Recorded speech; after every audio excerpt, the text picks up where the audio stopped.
Thank you. Thank you. So glad you're all here. So in this episode, we're going to talk about buying your first home in Canada. We're going to cover all the usual questions, like, what's a down payment? Will I need to pay CMHC insurance? Who would win in a fight, a real estate agent or a mortgage professional? What happens if we throw a grizzly bear in there? Do they set their differences aside and team up? We'll get into all sorts of fun stuff you won't find anywhere else, like fun things to say to your real estate agent to give them a nervous breakdown. I just found out my cousin is a real estate agent too. To put a cherry on top of this delicious information sundae, we've also got the wonderful Shia LaBeouf here in the studio with us today. He flew all the way up from LA to be here, so thanks, Shia. Later in the show, Shia is going to tell us all about his experience buying real estate in Canada, and trust me, you do not want to miss that. Come with us in a world of pure imagination. Also, don't forget to bookmark this video because this is a fairly thorough guide, and you may have to come back to it several times throughout the home buying process. Do people still bookmark things on the internet? I'm not really sure. Also, you might as well smash that subscribe button while you're at it. All right, we got a great show planned for you today, so let's get to it. For those of you that are new to our show, you might be thinking, why should I listen to you about mortgage stuff? How do I even know that you're human? Prove that you're not a robot. Well, to answer your first question, I've been a mortgage broker for more than 7 years. And previously, I worked at a startup that created the most popular online mortgage application in Canada. No big deal. That online mortgage application is used by banks, credit unions, and mortgage brokerages, and it facilitates the transaction of more than $5 billion of mortgage loans every month. So needless to say, my knowledge of mortgages slaps hard. Now, to answer your second question, I actually am a robot. In disguise, I'm a transformer. Check it out. Dust is yours. I wish I could transform into something cooler than a Roomba. These days, I run a mortgage brokerage and technology company called Housekey. Housekey is by far the easiest way to buy a house in Canada. So if you find that learning about all this home buying and mortgage stuff is as confusing as it is boring, Housekey will walk you through the home buying process step by step and get you an awesome deal on your mortgage. We're located in Calgary, Alberta, Canada, but we help home buyers all over Canada buy houses. Something a lot of people don't know about us is we actually help extraterrestrials get mortgages too, but none have ever applied. Alright, so let's get down to brass tacks, whatever that means. The Canadian home buying process can be broken down into five main steps.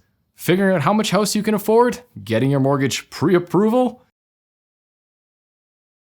house hunting, getting your actual mortgage approval, and closing the deal with a real estate lawyer.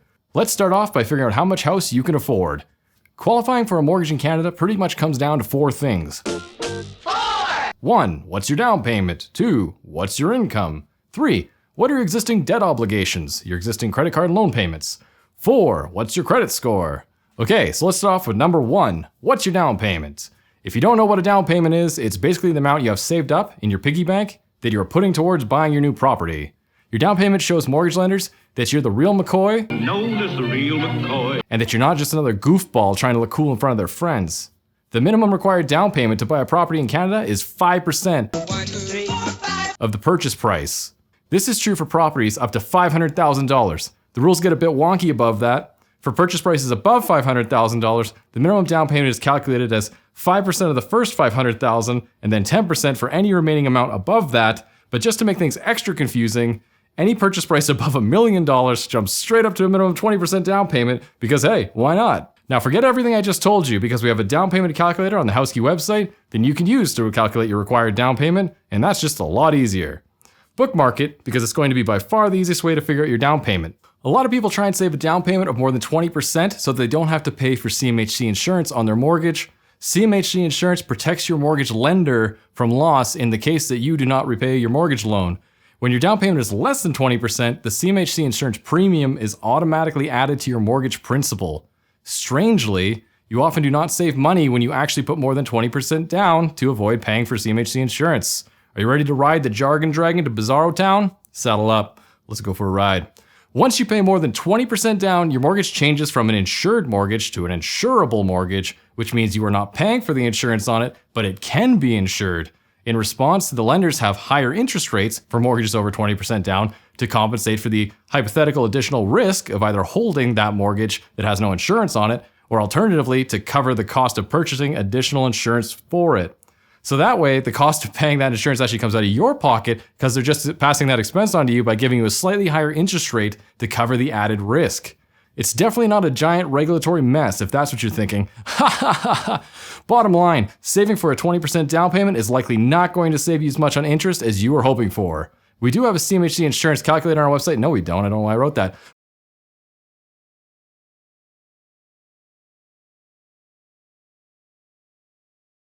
But it won't demonstrate the cost of the lender increasing the interest rate once you pay over 20% down.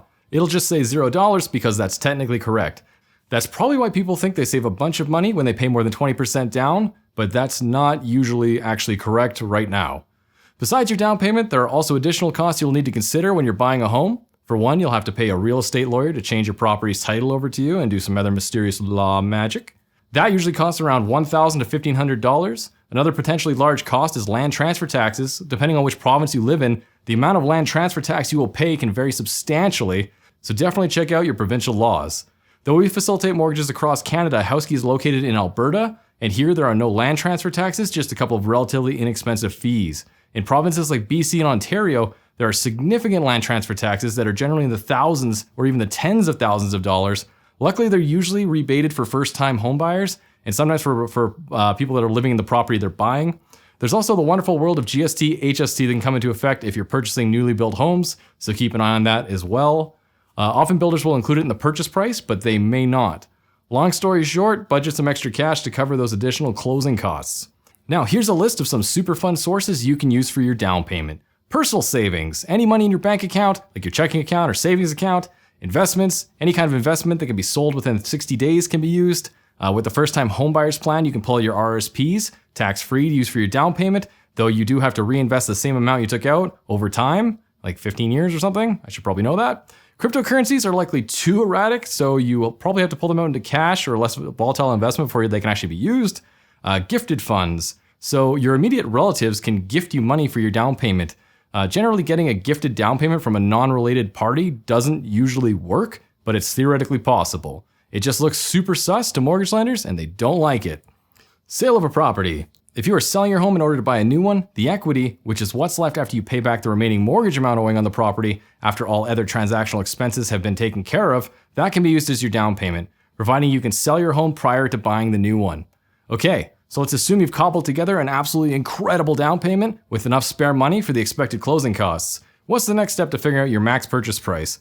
This is some pretty tedious math, so I recommend just closing your eyes for this part, since it's super, super boring.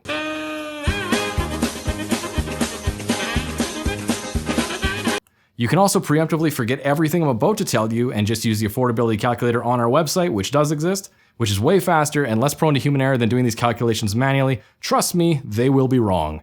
So if you want to try it anyway, knock yourself out. We actually have an article that goes into a little more detail about this calculation on the website. So if you're the type of person that looks at that kind of thing, go ahead and do that. Really what you need to know is that the higher your income, the higher the purchase price will be until such time as your down payment becomes the limiting factor.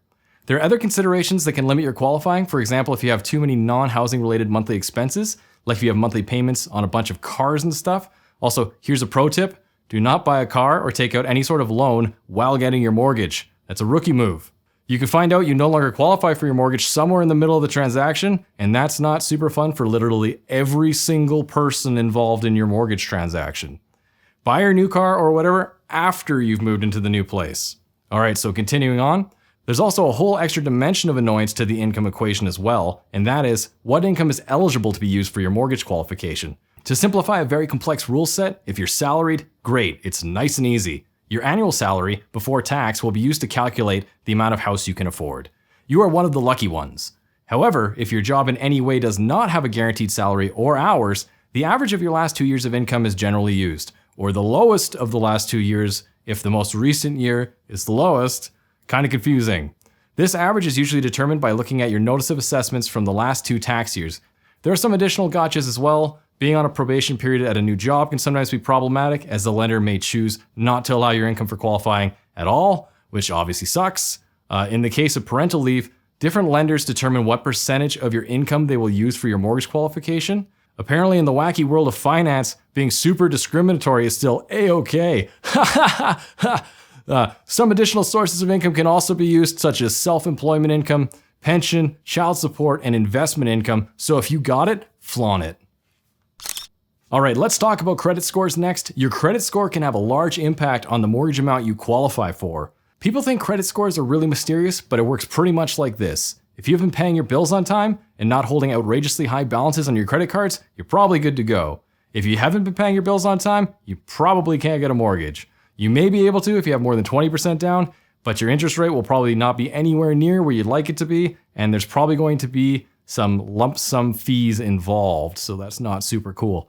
If you're applying with someone else and their credit report is damaged, but yours is good, they'll either have to not be on the mortgage application, and if they want to stay on it, you'll likely be looking at those higher interest rates again, and again with lump sum fees. It depends how damaged their credit is and how shiny yours is, or vice versa. If you use a credit reporting service or something like that, and you know your approximate FICO number or beacon score or whatever you want to call it, here's an image that shows the ranges that are shiny, good, damaged, and post-apocalyptic wasteland. Go ahead, TACOM. Anyways, we're finally on to step 2, getting your mortgage pre-approval. Mortgage pre-approvals are a mysterious animal. Once upon a time, there was a mortgage pre-qualification and a mortgage pre-approval. A pre-qualification was essentially when a mortgage professional got some information from you and then made their best guess at your maximum purchase price. A pre-approval technically is when your information is actually submitted to a mortgage lender who then sends you back a certificate that says something like, your income and down payment looks incredible. We'd love it if you actually bought a home, but we still had a lot of fun pretending with you, so thanks for letting us be part of your journey. But it is in still no way an actual guarantee of anything. Most lenders add an interest rate premium to any pre-approval they receive, so true pre-approvals are just not very common anymore.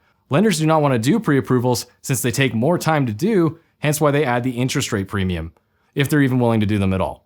Lenders prefer live deals. Mortgage lenders these days pretty much be like YOLO.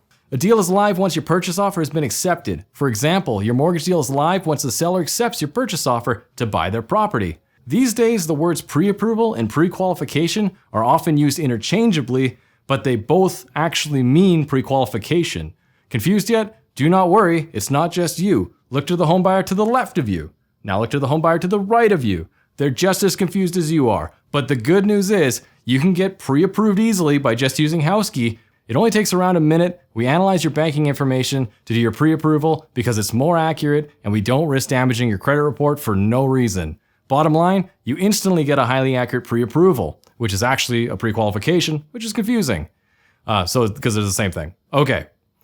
They're not the same. They're not, but they are. Okay. Next step, step 3, house hunting. You can take your HouseKey pre-approval to a real estate professional and they'll say some typical real estate agent stuff like, Bro, I fucking love HouseKey. We are going to buy the shit out of some houses. Let's go, boys! That's right. It's time for the fun part of buying a house, going and looking at houses. If you don't have a real estate agent and you need one, HouseKey can recommend an awesome real estate agent in your area because we are simply full of love. So now your real estate professional will ask you about your preferences for the type of property you're looking for. They'll make a list of houses and you'll go take a look at them. Once you find a property you love, your real estate professional will help you submit your purchase offer. The offer will either be accepted, rejected, or some haggling may occur. Your purchase offer will also have conditions on it that will need to be met for the offer to be valid and execute. One of the most important conditions will be that you must have your mortgage financing in place before a certain date.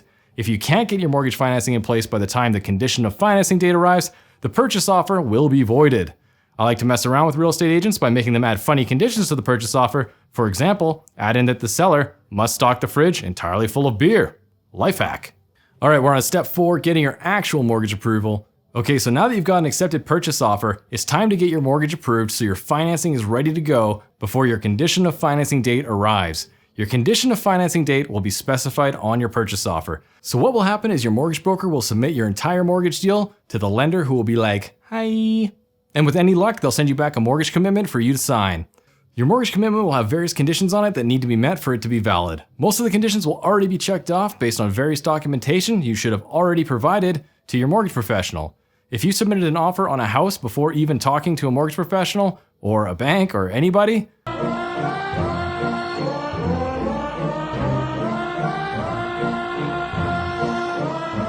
at HouseKey, we get your documentation before submitting the deal to a lender because it's way less stressful.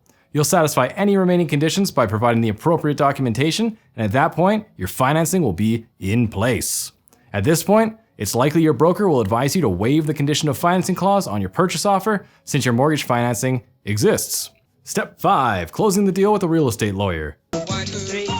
There's actually a few little mini steps in here as well. For example, you'll first need to purchase property insurance for your new home because your real estate lawyer will need to know that the property is insured before completing your real estate transaction.